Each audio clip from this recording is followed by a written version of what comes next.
Bienvenidos a Viva el Dinero. En el capítulo de hoy vamos a hablar de impuestos y en el formato de hoy específicamente quise hacerlo solo, sin invitados, porque quiero compartirles más como mis pensamientos, mi conocimiento y lo que me ha pasado directamente respecto a los temas impositivos y evidentemente, o más bien con respecto a las inversiones.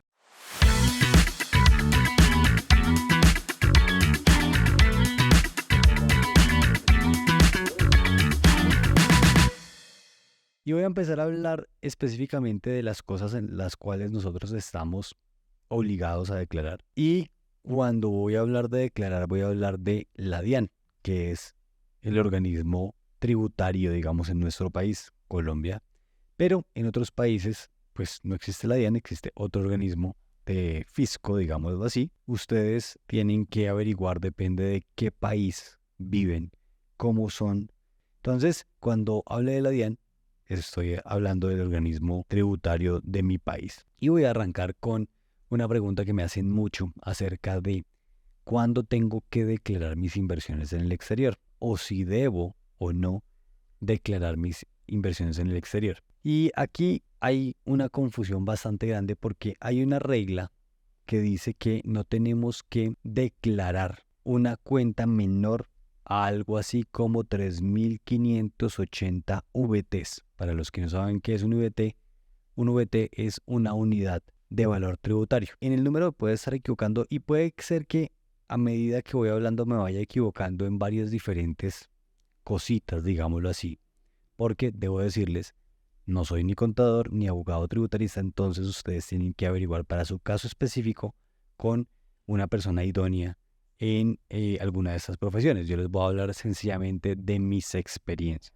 Dicho esto, entonces continúo. Hay una regla que dice que no debemos declarar o que no estamos obligados a declarar una cuenta que no sea mayor o igual a 3.580 VTs. ¿Eso qué quiere decir? Que si yo tengo una cuenta, por ejemplo, de $5.000 o de $10.000 o incluso alcanzo a hablar de $20.000, no debería tener por qué declararla.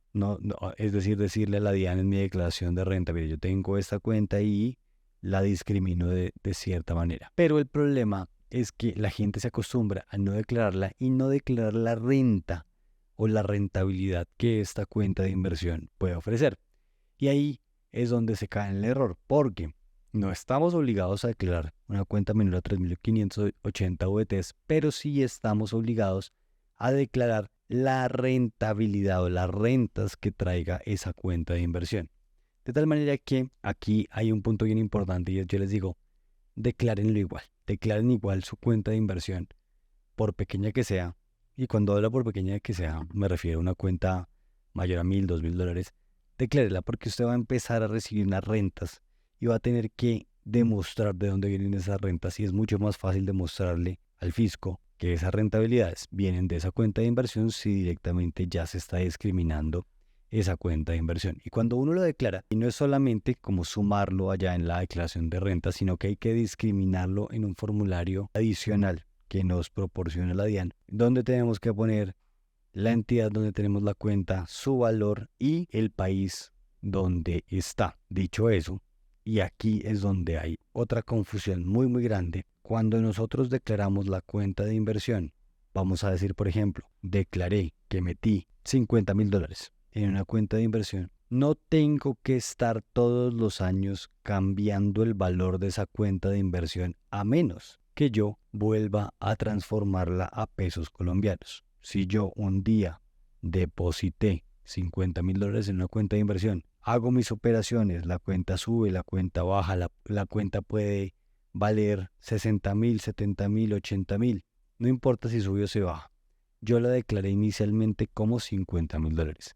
Si yo no le meto más dinero, es decir, no envío más pesos colombianos transformados a dólares para la cuenta de inversión, o incluso si no meto más dólares que tengo en otra parte en el exterior y le meto dólares a esa cuenta, no tengo que declarar el crecimiento progresivo de la cuenta. La regla es así.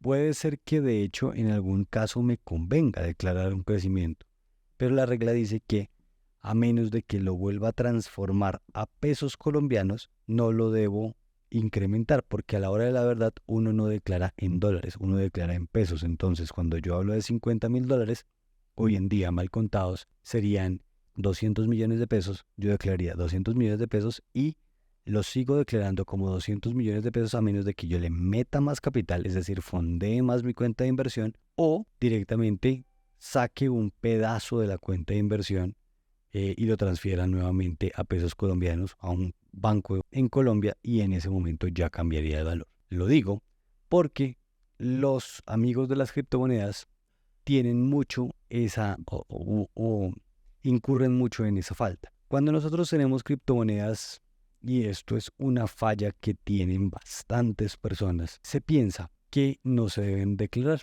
porque las criptomonedas no están en el sistema financiero, entonces nadie puede estar de alguna manera fiscalizando esas criptomonedas. Y es verdad, si yo me voy y me compro unos bitcoins, se los compro al vecino en efectivo, pues directamente esos bitcoins nadie me los va a poder fiscalizar. Pero el problema es cuando yo voy a utilizar esos bitcoins. Y si yo voy a gastarme el dinero de lo que valen esos bitcoins en algo más grande que una empanada en la calle, a mí la DIAN me va a preguntar, bueno, ¿usted de dónde sacó el dinero para gastarse en lo que se lo gastó?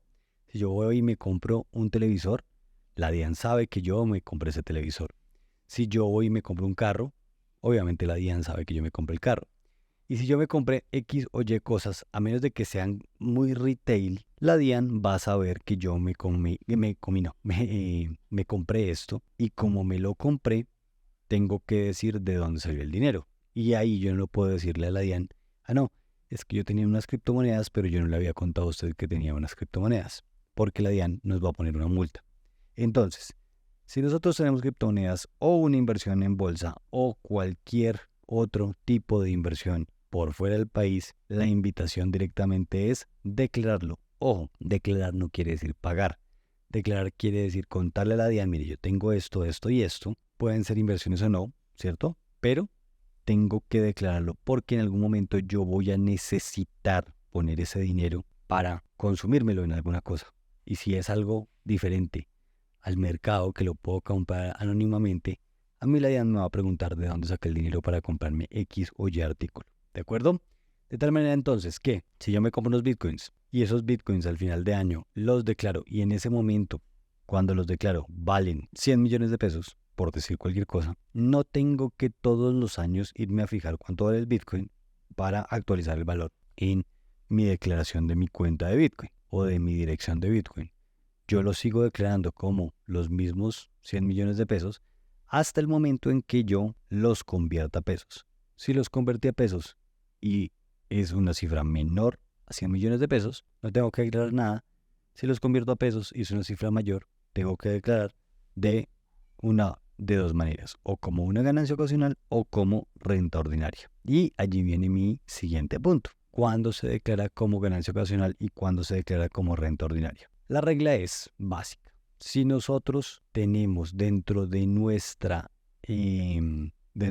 ocupación principal el intercambio de monedas o el intercambio de activos o la inversión en activos de renta variable, todo lo que generemos se va a declarar como renta ordinaria porque nos dedicamos a eso. Le estamos diciendo a la DIAN que nos dedicamos a eso. La mayoría digamos, nuestra actividad principal no es esa. Para la mayoría nuestra actividad principal es o tenemos un trabajo, o tenemos una empresa, o somos ingenieros y nos dedicamos al desarrollo de software. No importa cualquier cosa, la mayoría de personas tiene una actividad diferente a la de intercambio de activos de renta variable. Dicho eso, si nuestras inversiones tienen una duración menor a 2 años, se entiende igual como renta ordinaria. Es decir, la ganancia que se declara como renta ordinaria. Ahora, si nosotros